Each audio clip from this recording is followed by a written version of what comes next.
Hello, everyone, and welcome to episode 40 of Spill the RT. Hi, Josh. How are you doing? 40. I know 40. We 40. made it to 40. Hey, Eamon, I'm good. How about you? I'm good. I'm good. I'm good. I have a long way to go before I get to 40, though, so that's great. Oh, see, I remember 40 barely. It was an interesting time. I Was remember it? it vaguely. Was it? Okay. Well, but Yeah. we're 40, man. I mean, when we get to 80, imagine what we'll think about it in terms of 40. I don't know. I See, don't know. We're see. here talking. We're here talking about the numbers yet again. But anyway, how was your week, Josh? Long. How about you? Yeah, pretty long. I've been in multiple countries and trying to run around the place and get loads of things Oh, done. All of that. But your luck, cry me a river. me trapped over here in the Bay Area, going nowhere. You, the world Oh. traveler, I feel your pain. You do, yeah. Okay, so we have loads of stories. We have loads of stories today and a very special guest that we will talk about in just a second. But where are we going to? What's happening? What are we covering today? So this week, Sotheby's and Pace Gallery in talks for significant partnership, what they call a new model. We'll see. The Saudis bought Pokemon Go. Imagine that. The Lisa Schiff case has come to an end. Can porn be art? If it's VR and by a woman, apparently so. And a Brooklyn artist has plans for shitty Cybertrucks. All that and a brand new, very, very special guest are up next as we spill the art tea. Welcome to episode Yes. 40. Amazing. Cool. 40. We've got so all of that. And don't forget, folks, that on story number 4, just a little explicit warning. Maybe you want to skip over that. It's Susan Doyle. Welcome to the show. Without further ado, please Hello. Hello. How are you? Mother's Day. I'm very good. How is everyone over in Ireland? My mother. Good. All here having a lovely day on Mother's Day. Excellent. Excellent. Did you get anything nice? I did. What did you get? Because I didn't give anything to you yet. Lots of well wishes. A lovely day. Well wishes. That's good. That's good. Words are 1,000 words, or nice? the pictures are 1,000 words. What did you get? But no, we're not in that situation. So where'd you get that hat from? Because that looks like it's had better days. Yeah, lots of well wishes. Well wishes. That's good. That's good. Words are 1,000 words. Or the pictures SDX. I don't know what SDX. Oh, socks. Oh, it's socks. Oh, it's like from the Boston Red Sox. Had better days. Well, or the White Sox. Can you not notice? Or the White Sox. Okay. Let me see. It's baseball.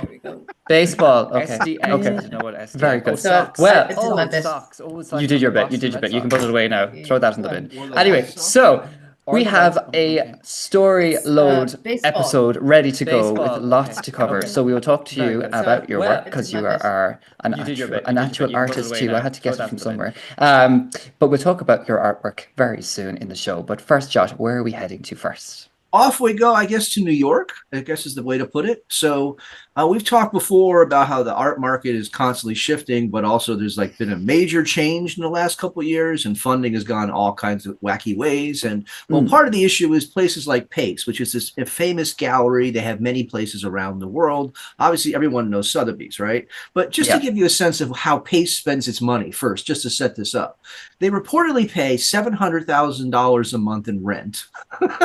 That's $8.4 million a year, not counting the $18.2 million interior build out and the $80 million cost of the building's volcanic stone exterior. So, as often happens, Pace has decided to spend its money where it matters.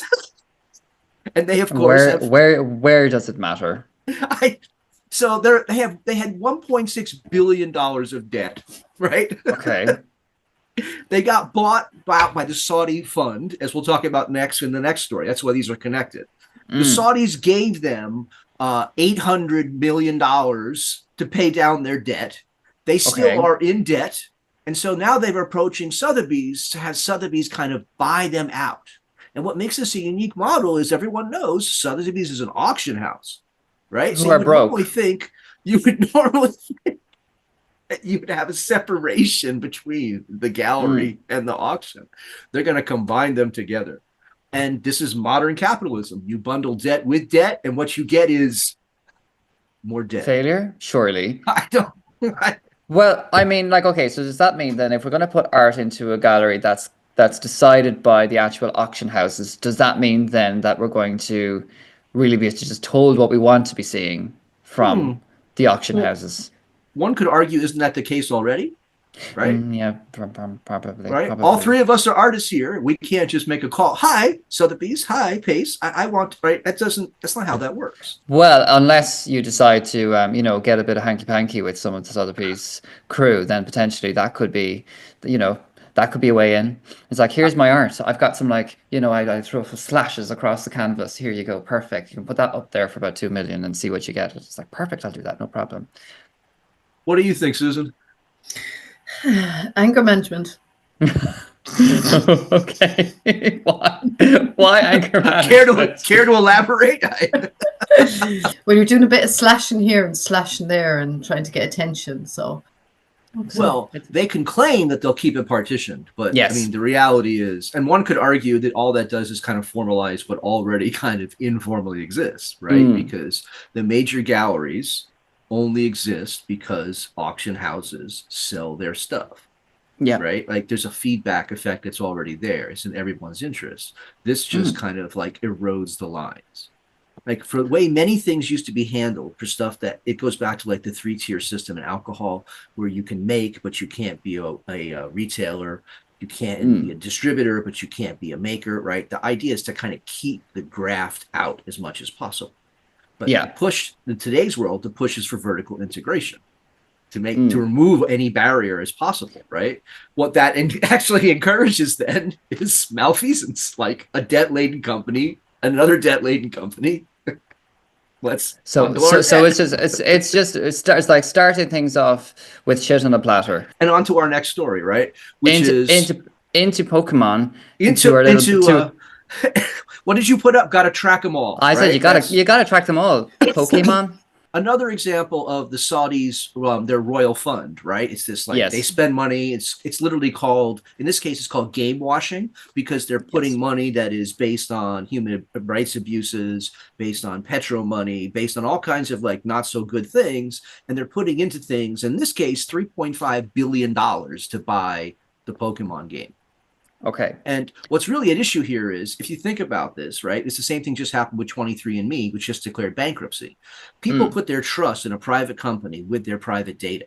In the case of 23andMe, right, it's your genetics. In the case of Pokemon Go, it's literally where you go. Like service members in the US are banned from using this while on service because you can see where they go in the military bases. You can basically map the base just based on the people that are playing the game. Okay. Yeah. All of that data is now in the hands of the Saudis. And that's the concern here, right? Beyond like the whitewashing of the money is the data that's actually then coming back in the other direction. It's not just a PR thing, right? There's a real issue here in terms of people's privacy. What do you think? Something like 100 million people play Pokemon Go every day. They do. It's crazy. Serious amount of people. Yeah. What do you think, Susan? Cadbury's have it in the cream eggs. The eggs, go find my eggs around the world. So you can go find some. I'm sorry. Say that one again. Are you saying there's trackers in Cadbury eggs? Yeah, if you want, it's an app, and if somebody that loves you will say, "Well, we have to try and find your egg. I have it somewhere where a memory or something." So it's a form of selling their egg and also advertising their country. Oh well, I didn't know that. But like, how do we like try and get our data back? Or is it going to happen? Like, because if the Saudis have our information, what exactly are they planning to use with it? It's gone now. Now it's theirs. They can do it as they wish. And as people continue to play, they're continuing to give them more data in real time. But when we sign all, do you remember, when you go into your little apps and they say you give these big long disclosure agreements and they say yada yada yada yada yada yada yada x x x x x x x sign skip. Right. And have you done that before, Mammy? Have you gone through all the apps, have you read all of those terms and conditions, got to the bottom of them and said, yes? Well, okay, I wouldn't read it all, but I'd say, yes, great, yes, because it's so long. Yeah, it's so long. Almost by design. Yeah, like a Bible or something. The Bible and then you just go, okay, but then you don't really realize what you're after signing yourself in for. But you did it because it's quick. Yeah, well, now, go ahead. If you have signed up for Pokemon Go and you read all those terms and conditions or not, and you check the tick box, You're after giving your whole now you're set giving to that all of your person. information to Saudi Arabia. Oh, it's But like if you being think about it, barcoded. if you think about it, the whole thing is insane in the first place, right? Because you use these apps, and this is why I have very few apps. I turn off all my location tracking, all that kind of stuff, because right, you want the app, you want it to do something, but really, it's always you're the actual product in anything that's free. That was always the statement about like Facebook, right? Like if it's for free, that means you're the actual thing that's for sale. Because everything you do on those sites is tracked and sold and bundled and used in different ways, right? And so this is just another example of that. The difference here is like, okay, it's like people are willing to give up their privacy to a corporation, but corporations can be purchased, and they're not always purchased by other corporations, right? Like in this case, it's purchased by a sovereign fund, which now makes it part of Saudi Arabia. So my understanding is that if you do that and sign up for this, you're actually giving your whole identity away, and they can do whatever they want with it. Yeah, because it's in this case, it's actual data that's tracking you in real time wherever you go. That's the whole point of the game, right? Like you have a camera and a geotag that in real time is blasting to the web everywhere you go because it's connected to a cell phone. Oh, that's unsafe. So that gives them real-time data on 100 million people at any given time. And that's just insane to me, right? It's just crazy.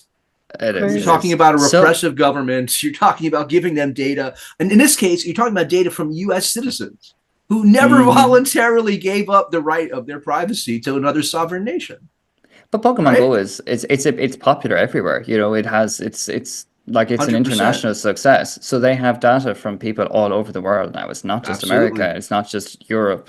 Yeah. Double check those terms and conditions the next time you look at the apps, and please be a little bit more careful, a bit more tech savvy. Have you never seen there's a meme of a guy somewhere in Asia? He's got like a motorbike, and it's got like 50 different Pokemon Go's because he's got it all set up. It's like a scene out of The Who of like instead of mirrors, they're cell phones. So he's like playing 50 different Pokemon Go's at a time. It's insane. It's in order for him to be like to tear up in the I have no idea. I've never played. Again, anything that's tied to geo coordinates like this, I don't want any part time. No, thank you. I'm good. You're scaring my poor mother. You're scaring. I'm just a realist. Yeah, you are a realist. Yeah. With the Pokemon thing, it's a nice little yellow little character, and it just brings people in. That's the whole point. Yep. Yeah. Well, that tea is spilled, and we're going to move now back to just a little bit of an update about Lisa Schiff, our wonderful art collector extraordinaire, Miss Fraudster herself. Lisa Schiff, who even in her sentencing was claiming, "Look, I didn't really mean this. I'm sorry, didn't mean to happen." And the cool thing about in the U.S. system is victims get to not only be in court, but they get to give a statement back. Yes. And so what the victim said was, "What are you talking about? A week before you got busted, you were trying to convince us we had to give you another $200,000 to buy what we absolutely had to have in our collection." Right. So in the end, what did Lisa Schiff get? She got 30 months. 30 months, but this is the United States, and she's a lady with money, so she's going to end up in what's known as a upper class white collar prison. The kind of places that Wall Street people end up, right, where they have special commissaries and they accommodate your religious dietary needs, and it's very much not like prison in the rest of the prison system. She's wearing a diamond tag, so.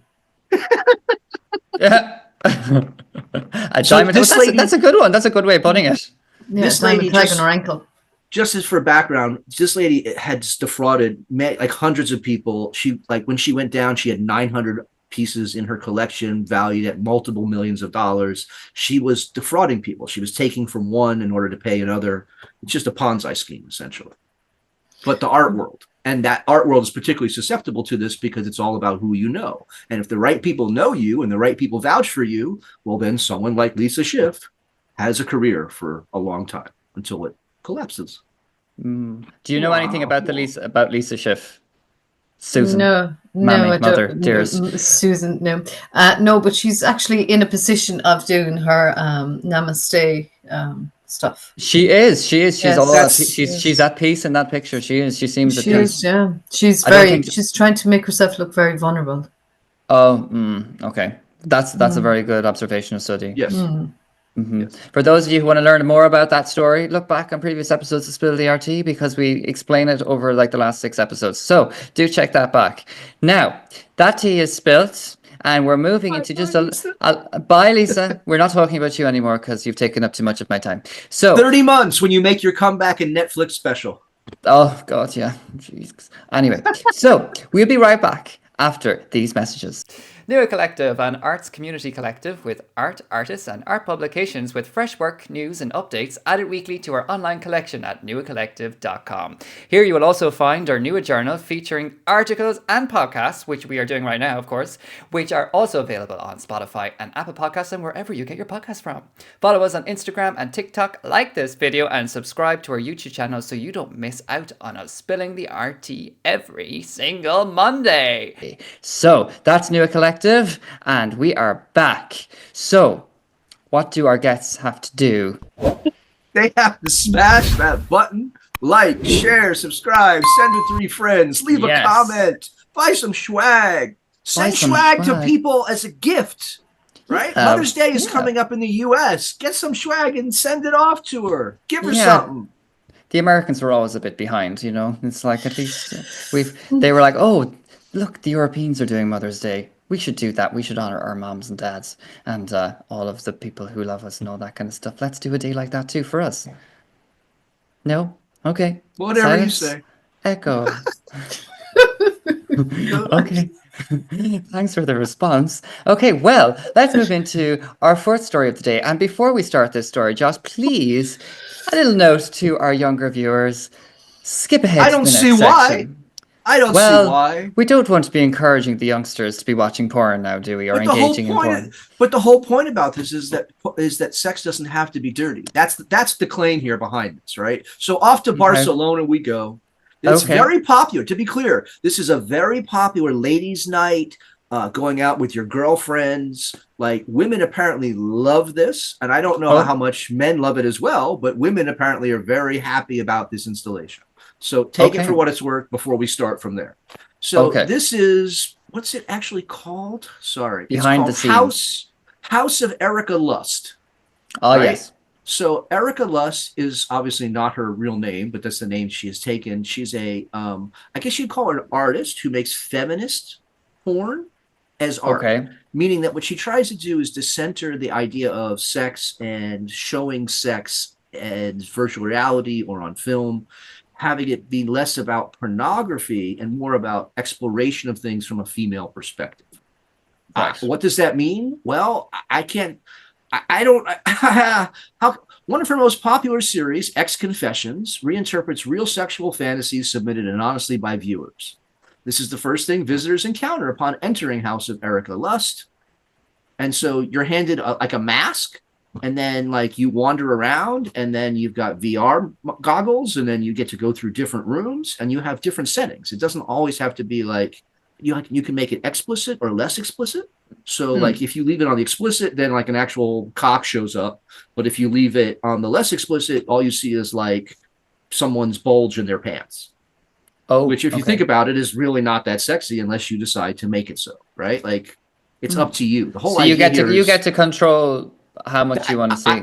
I guess that's the way to put it, right? I think that what many critics of like male-centered pornography say is it's about the male gaze, right? And so it's not really from anybody else's perspective. And it's a heteronormative male gaze. It's focused on like the body and like and even like gay pornography, much of it that's male pornography is the same kind of thing. I'm just telling you what I've researched on, right? And that's not, and I as an academic, I'm actually interested in this, right? Because no one wants to talk about this stuff, yet obviously it's popular because everybody knows about it, right? Of course. So much porn that's male-centered is about like what men see and not about what they're feeling in any way, shape, or form. And apparently that's what turns women off entirely, and most women aren't interested in it. This apparently is presenting it differently precisely because it's like constantly asking about consent and about emotions and feelings and less about like the physical grinding of what sex actually is. Take it for what it's worth. There you go. What do you think, Susan? Yeah, sure, it's for everyone, really, isn't it? Really, it's not just for the gays, I'd say. It's not just for the gays. It's not just for the heteros either. But I think the whole thing here is about like maybe taking empowerment back in what they're going to present and how they Yes. want to present Yeah. themselves or the explicit action of sex, or well, and then I say the word explicit, but I suppose that's probably the word that they're not going to use at all. And Well, it's one of the options. It's one of the Yeah. options that is given, right? So it's like it's there. It's part of a spectrum of options to you, but it's not the default, and it's up to you to decide what you want. The other thing is, I think if what they haven't done yet is kind of come up with a different term, because words are power, right? And so if you, instead of calling it pornography, if you called it something else, that might give it a different perspective. The taboo out of it. Yeah, absolutely. Precisely because of the connotations of porn, right? You say that, you hear it, and immediately certain things come to mind, whether true or not. And I love Boogie Nights. It's a fantastic film. But this is absolutely not trying to be Boogie Nights, right? This is not about celebrating the phallus. This is the opposite of that in many different ways. Okay. And is that appealing to me personally? No, but I'm not the intended audience, so it doesn't really matter if it's appealing to me, right? Like I say, it's very popular with women. Like groups of women go together. It's a girls' night out kind of thing. So clearly, it's been up for months. It's like they're going every evening. They're going to see this. So how does this differ from the likes of a nightclub with adult entertainers kind of a thing, or like, pole dancers, or like that kind of thing?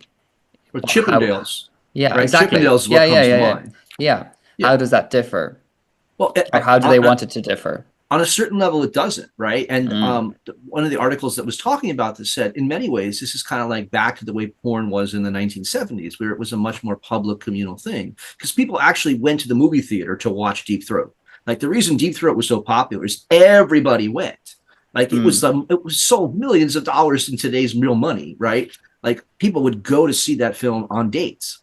And so it changed the way people's perspective of it was. This is trying to then continue to push that even further and say, well, okay, because of virtual reality, because of the ability to like create on the fly what you want, it's a different way of thinking about desire. Yeah. Okay, interesting.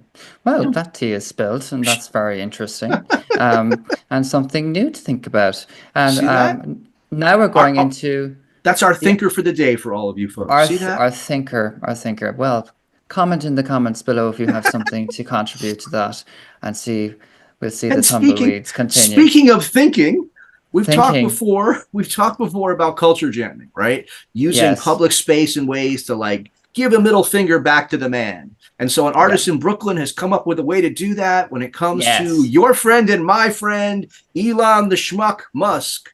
And Elon the Schmuck Musk. Schmuck. The schmuck. I love this this sign. I think it's fabulous. Yes, I think what it says is amazing. Yeah, and the idea here is, right, whether this actually happens or not, it puts counter narrative into public space. That's a way of pushing back. Now, the question is always, when it comes to culture jamming, is how effective is it as actual real world pushback? One could argue the actual protests that are happening, right? Like Drumpf is not putting a damn car on the White House lawn for a car sale because of signs like this. It's because of boycotts and people who already own the car selling them back because they don't want their money going to Musk and they don't want to represent him. And so one could argue that it begins with something like this, right? That mentally you're pushing people, you're agitating them in the way agitprop is supposed to do, but it has to then be coupled to a real world action to actually, change the real world. Yeah. For those who are listening to us in their podcast format, there is a beautiful sign here that's presented to us, and it reads, "Be a responsible citizen. Properly dispose of your dog waste. Place it into the nearest Cybertruck," with a little picture of the Cybertruck and a picture of a poo, which also, let's bring back to the cool little poo sculptures back in episode 30-ish. And place it into the nearest Cybertruck. If you see Elon Musk, you may also deposit it directly into his mouth. And then there's some city information. But yeah, now keep in mind, none of one here is advocating violence. No, just defecation. Well, you can place it near the truck, right? Place it behind or in front of. Place it behind or in front of the tires. So you're not violating the truck, right? No. That's a load of shit. Literally. It is. It is. Yes. Okay. Well, I think this artist is becoming well known for this. This is not their first pushback. They've done other kinds of work. I mean, they won't even identify themselves because they don't want to get doxxed. So no one actually knows who the person is. So that's what I'm just saying they. But they've put up other posters, things throughout Brooklyn and Manhattan, pushing back. A guy who was, for those who are not in the U.S., it won't really matter to you, but someone who kind of fell out of favor because of a sexual scandal is now deciding to run again for mayor of New York, and no one wants him to run. And so this artist put up a bunch of posters reminding people of all of the... Put the cat out. Hello? Put the cat out.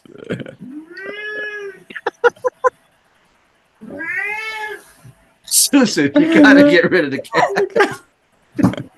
Are you talking to me?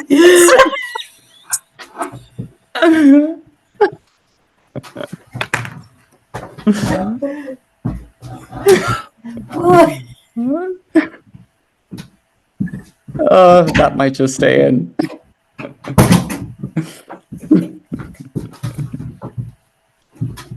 That's better. Okay. You were talking about a man. Oh, I thought you were talking about something else. Could you not hear the cat? Yes, I did, but didn't know you Did you not hear him say? What expression? Just out of curiosity, what expression do you think put the cat out? What do you think that means? Like, when you hear that, I actually thought you were on a different topic.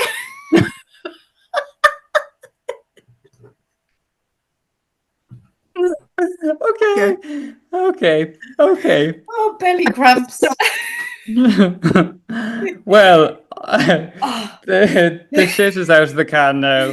The shit is out, yeah. Literally. You wouldn't want to shit the cat? Oh my goodness, no.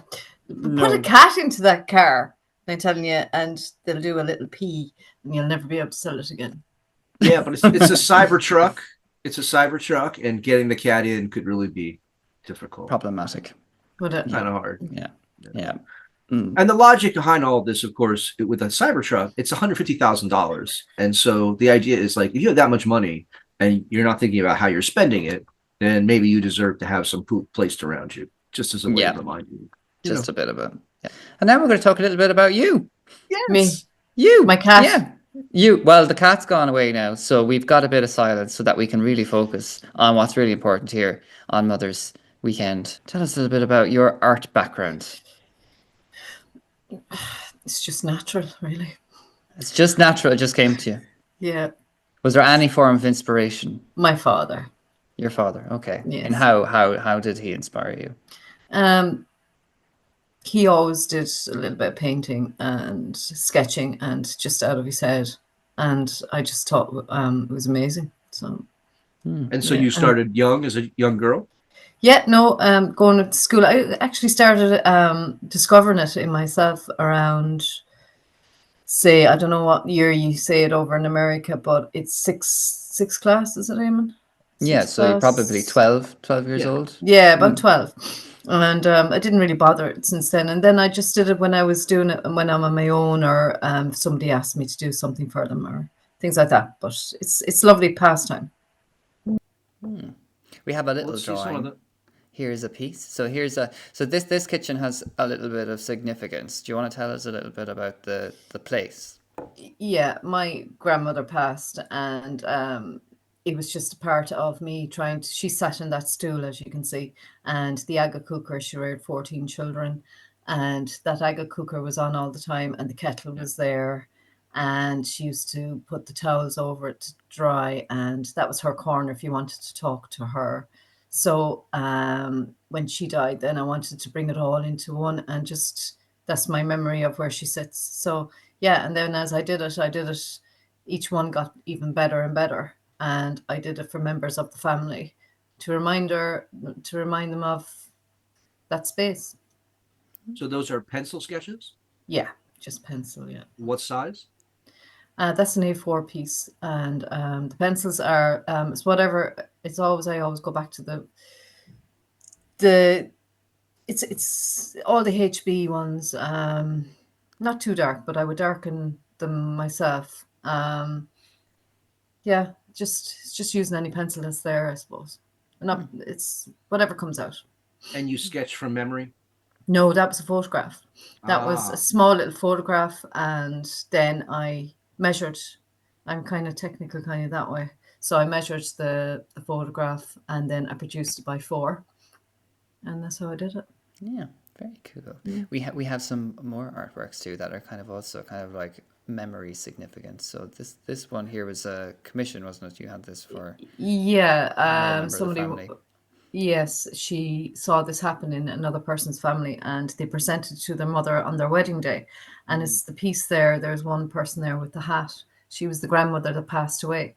So she wanted to incorporate the 3, her mother and the bride that was getting married and her grandmother. And the grandmother then had no wedding dress when she got married. So she wore that